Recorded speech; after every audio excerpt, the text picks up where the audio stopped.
Привет, друзья! К вашему вниманию обеденный выпуск новостей сегодня в Германии и за ее пределами. Напоминаю, выпуски выходят утром, в обед в это время и вечером, поэтому включите под видео колокольчик, чтобы вам приходило уведомление про выпуск новых последних событий.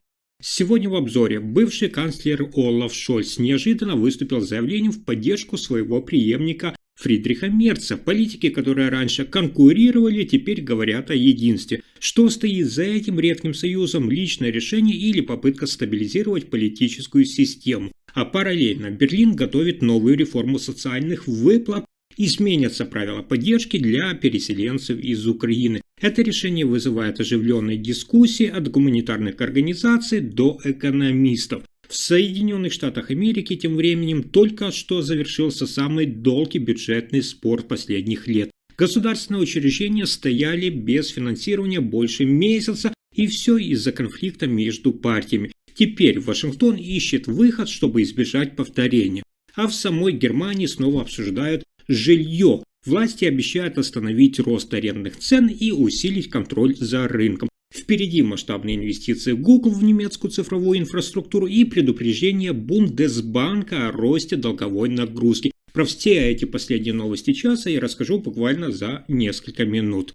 Итак, в Германии редкий политический жест. Бывший канцлер Олаф Шольц публично заявил, что поддержит своего преемника Фридриха Мерца. По словам Шольца, в нынешней сложной обстановке стране нужно единство, а не споры между партиями. Шольц подчеркнул, что демократия в Германии должна оставаться устойчивой и особенно предостерег от сближения с радикальными силами, намекая на рост популярности партии «Альтернатива для Германии» АДГ. Он добавил, что будет помогать Мерцу там, где это возможно, ради стабильности и доверия к политике. Фридрих Мерц, возглавивший правительство, пока не прокомментировал этот шаг, но в Берлине уже называют заявление Шольца знаковым, ведь между ними долгое время, вы знаете, шла жесткая конкуренция. Теперь же бывшие и нынешние канцлеры демонстрируют редкое политическое согласие ради будущего Германии.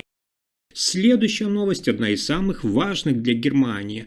Громкое политическое соглашение. Правящая партия Христианско-демократический союз и Социал-демократическая партия достигли договоренности. С весны следующего года страна изменит порядок социальных выплат для новых переселенцев из Украины. Согласно решению, те, кто прибыл в Германию, внимание, после 1 апреля 2025 года больше не смогут получать так называемое гражданское пособие Бюргергельд. Это вид поддержки, который сейчас получают безработные. Вместо него будет действовать обычная схема выплат для просителей убежища, где сумма, напомню, значительно меньше, около 180 евро в месяц, плюс компенсация жилья и коммунальных расходов. Главную роль в переговорах сыграл министр внутренних дел Александр Домбрит и министр труда Бербель Бас. Они заявили, что цель реформы – снизить нагрузку на государственный бюджет и сделать систему социальной помощи более справедливой. Для тех, кто прибыл раньше, условия останутся прежними. Но эксперты отмечают, это решение может затронуть адаптацию новых мигрантов и вызвать обсуждение в обществе. Германия снова стоит перед выбором между социальной щедростью и экономической устойчивостью.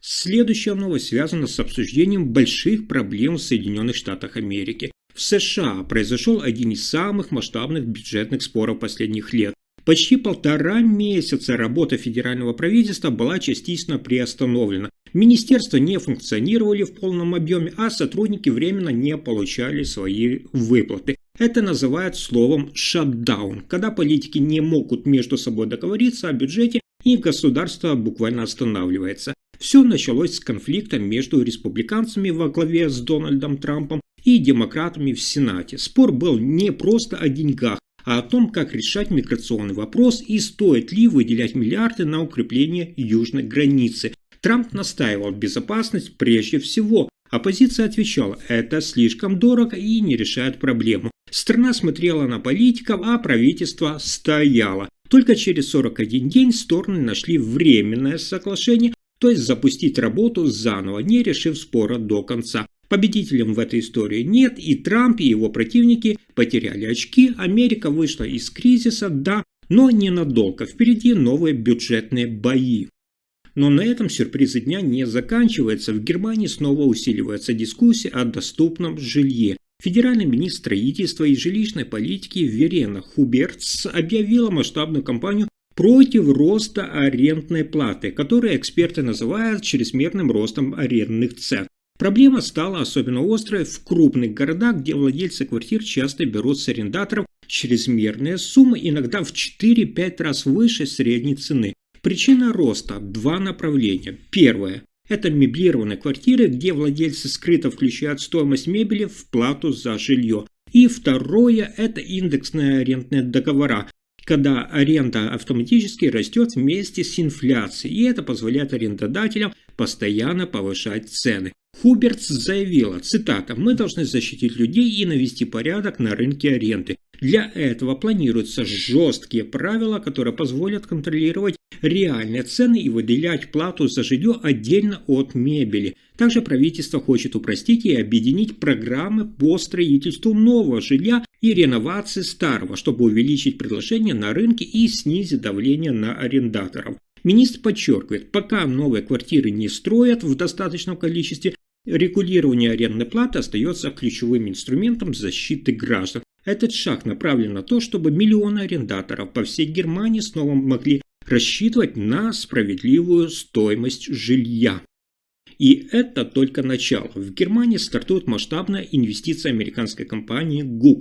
До 2029 года корпорация планирует вложить, внимание, 5,5 миллиардов евро в развитие дата-центров и цифровой инфраструктуры. Причина таких вложений проста. Германия становится одним из ключевых центров для технологий облачных вычислений и искусственного интеллекта в Европе, а спрос на цифровые сервисы продолжает расти. Часть денег пойдет на строительство нового дата-центра в округе Дитценбах в федеральной земле Гессен, еще часть на расширение существующего центра в Ханау. Кроме того, компания обновит офисы в Берлине и Мюнхене и усилит свои облачные сервисы. Цель – сделать работу с большими данными быстрее и безопаснее, а также поддержать немецкие компании и государственные организации в переходе на цифровые технологии. Федеральный министр финансов Ларс Клинболь отметил, эти инвестиции не только создают новые рабочие места до 9 тысяч к 2029 году, но и способствуют развитию зеленой энергетики, поскольку дата-центры будут работать преимущественно на возобновляемой энергии. Для Германии это важный шаг, страна получает новые высокотехнологичные рабочие места, укрепляет позиции в мировой цифровой гонке и создает условия для развития искусственного интеллекта и облачных сервисов. Для бизнеса и жителей это значит более быстрые и надежные цифровые услуги, а также рост инновационных возможностей. А дальше еще интереснее. В Германии прозвучало серьезное предупреждение о финансовой безопасности страны. Федеральный банк Германии, Бундесбанк, предупреждает, страна может повторить сценарий Франции, где государственный долг давно превышает возможности экономики. Причиной тревоги – новые законы о расходах и фонды, принятые в последние годы.